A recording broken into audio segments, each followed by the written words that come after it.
बिस्मिल्लाहिर्रहमानिर्रहीम। Welcome back to medical prep point. आज हम चैप्टर रिप्रोडक्शन के पास्ट पेपर के यूएचएस पास्ट पेपर के जितने भी एमसीक्यूज़ थे 2008 से लेकर 2020 तक, वो सब इस वीडियो में कवर करेंगे और हम उसको सॉल्व करेंगे।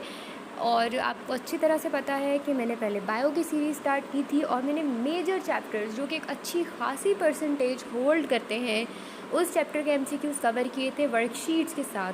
अब हम जो है 3 चैप्टर के पास्ट पेपर के एमसीक्यूज़ ऑलरेडी कर चुके हैं और वो सिर्फ एक पास्ट पेपर नहीं है, 2008 से 20 तक। कितनी आसानी है कि एक चैप्टर में से पिछले 10 सालों में, 8 सालों में, 5 सालों में जितने भी एमसीक्यूज़ आए हैं वो सब एक वीडियो में मौजूद हैं। सो वीडियो को पूरा देखिएगा। अब हम जो है इस चैप्टर के एमसीक्यूज़ सॉल्व करना शुरू करते हैं। बात यहीं पे रुक जाइए और मेरे चैनल को सब्सक्राइब कर दीजिए ताकि हम अच्छे से यूट्यूब फैमिली जो है वो बन जाए। सो बिस्मिल्लाहिर्रहमानिर्रहीम। Question number 1, process ensuring the survival of species over a long time even though individual members of the species die. Option A respiration, option B adaptability, option C mitosis and option D reproduction. So the right option is बहुत obvious answer, reproduction. Male reproductive system में से कौन से सवाल पूछे गए हैं तो वो देखते हैं। The first cell produced by the repeated cell division of germinal epithelium of testes are जी, कौन से फर्स्ट सेल प्रोड्यूस होते हैं जब रिपीटेड सेल डिवीजन होती है? Spermatogonia. Okay, option B. Which one of the following hormone is essential for the successful production of sperms? So बहुत आसान, देखिए आपके सामने है testosterone. A type of cells in human testes which produce testosterone is called जी, कौन से sales होते हैं? यहाँ पे बच्चे आके कंफ्यूज होते हैं किस सेल में, इंटरस्टिशियल सेल्स में, सर्टोली सेल्स में आकर, और किस सेल में आके कंफ्यूज हो जाते हैं। अक्सर बच्चे जर्म सेल्स में भी कंफ्यूज होते हैं but mostly A and B में होते हैं। अब हम पहले इनका जो है ना वो थोड़ा डिफरेंट देखेंगे कि इंटरस्टिशियल सेल्स कौन से होते हैं और सर्टोली सेल्स कौन से होते हैं। जी, जो सबसे पहले देखते हैं हम इंटरस्टिशियल सेल को, कि इंटरस्टिशियल सेल्स बेसिकली जो होते हैं वो सेमनीफ्यूरस ट्यूब्यूल्स में पाए जाते हैं। ठीक है, इंटरस्टिशियल सेल्स कहाँ पर होते हैं? सेमनीफ्यूरस ट्यूब्यूल में। इसको मैंने ST से रिप्रेजेंट किया। ठीक है, अब इस सेल को हम लेयरिक सेल भी कहते हैं। क्या कहते हैं? लेयरिक सेल्स। मैं ज़रा इसमें ये आपका चेंज कर लेती हूँ ताकि आपको पता लगे कि लेयरिक सेल क्या होता है। इसका दूसरा नाम भी अगर वो आपसे पूछ लें तो आपको आता हो कि भाई लेयरिक सेल्स क्या होते हैं। ठीक है, इसको कहते हैं लेयरिक सेल्स। ठीक है, ये इनका काम क्या होता है? बेसिकली ये प्रोड्यूस करते हैं टेस्टिकुलर हार्मोन को। ठीक है, टेस्टिकुलर हार्मोन को ये क्या कर रहे होते हैं? प्रोड्यूस कर रहे होते हैं।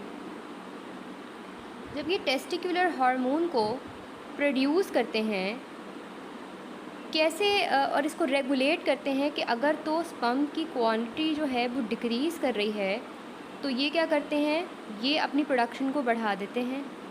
ठीक है, और vice versa.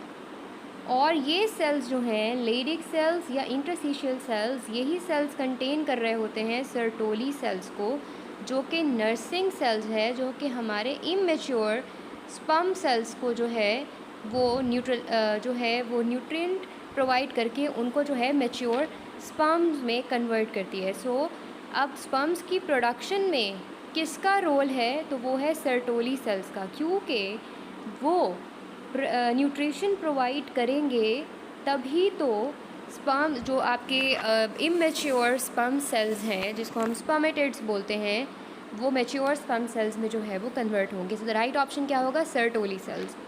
Question number 5, which one of the following differentiates और develop directly into mature sperm? जी, अब मुझे इसमें आपको पता होना चाहिए कि कौन सा वो जिसमें डायरेक्टली मैच्योर स्पर्म्स में डिवेलप होते हैं। तो द राइट ऑप्शन है spermatid. Spermatogonia differentiate directly into, जी स्पर्मेटोगोनिया किस में डिफ्रेंशिएट होता है? प्राइमरी स्पर्मेटोसाइट्स में। ठीक है, what is the location of interstitial cells in testis? मैंने आपको पहले बताया कि सेमनीफ्यूरस ट्यूब्यूल्स के दरमियान ये पाए जाते हैं। In human testis which structure is responsible for carrying sperm from inside the testis? हाँ जी, ये सवाल आया ना। यहाँ पे बच्चे फिर बड़े कंफ्यूज होते हैं किन चीज़ों में कंफ्यूज हो जाते हैं? अब देखिए कंफ्यूजिंग पॉइंट क्या आ रहा है, यूरोजेनिटल डक्ट, सेमिनल वेसिकल और वॉज एफरेंशिया, इन तीनों में कंफ्यूज हो जाते हैं। अब राइट आंसर इसका क्या बनेगा वो तो सबको पता होना चाहिए अब तक तो। सो वो क्या है, वो है वॉज एफरेंशिया। ठीक है, मुझे लग रहा है कि शायद मुझे थोड़ा सा इसको एक्सप्लेन करने की ज़रूरत है।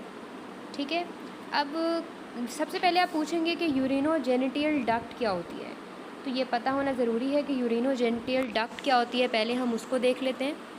बेसिकली ये यूरिथ्रा होती है मेल की।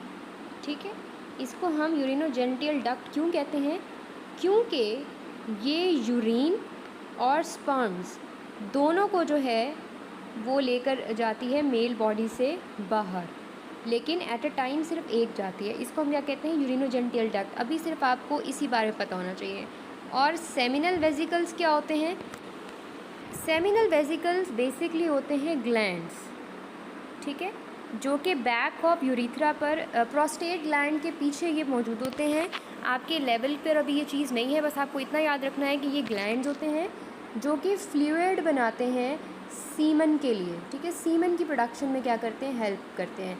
उसको हम क्या कहते हैं, सेमिनल वेसिकल। और वाज एफरेंशिया जो है वो स्ट्रक्चर है जो कि स्पर्म को कैरी करता है इनसाइड द टेस्टिस। अगर होता कि स्पर्म को कैरी करता है आउटसाइड द टेस्टिस तो हमारा आंसर बनता urinogenital duct.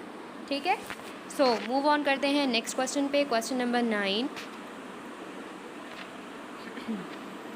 all of the following are the parts of the male reproductive system except ji, male reproductive system में कौन सा पार्ट नहीं है? सर्विक्स, बिल्कुल ऑब्वियस आंसर है। बाकी तमाम पार्ट्स जो हैं वो मेल रिप्रोडक्टिव सिस्टम में मौजूद होते हैं। So the right option is cervix. During spermatogenesis the dash in which the haploid cells eventually mature into spermatozoa or mature sperms। जी, कौन से होते हैं स्पर्मेटोजेनेसिस में, क्या होता है जो कि हैप्लॉइड सेल्स में कन्वर्ट होते हैं किसमें, मैच्योर स्पर्म्स में? क्या आंसर है इसका?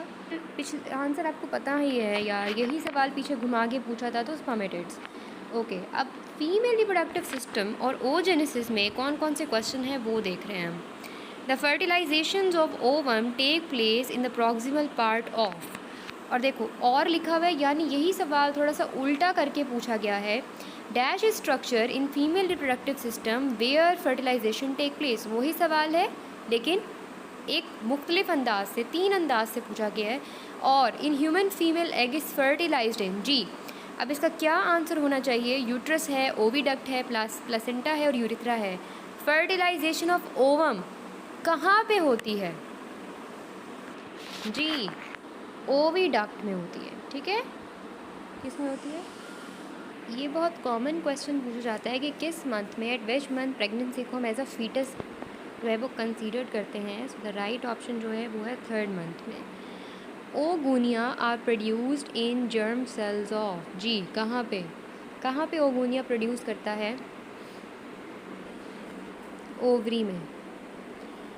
Second, meiotic division in the secondary oocyte proceed as far as metaphase. Uterus opens into the vagina through cervix. The oocyte release during ovulation is in the metaphase 2 में. Yellow granular structure formed after the release of egg from follicle is called G. So the right option is Charlie. In which part of the female reproductive system fertilization take place? Proximal part of oviduct. Meiosis occur in human females during gametogenesis. Sorry, not gametogenesis, it's ovulation.